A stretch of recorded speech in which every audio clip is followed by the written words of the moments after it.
Goeiedag, Abuti. Sê hallo vir die kinders. Dumelang bana.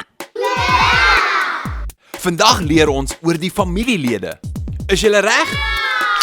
So, in hierdie familie is daar 'n pa, 'n ma, 'n broer en 'n suster. Weet julle wat die woord is vir pa in Sepedi? Tate, Dis reg, dis tate. En weet julle wat die woord is vir ma in Sepedi?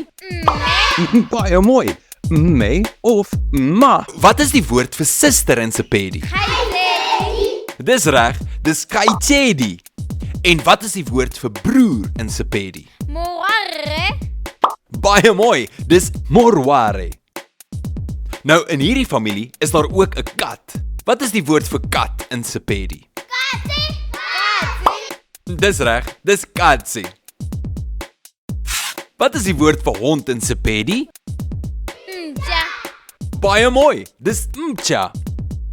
So, ons het tate, tate, mme, me, morware, moare, kaitedi. kaitedi, Ons het mcha mja, en katsie. katsi. Baie mooi.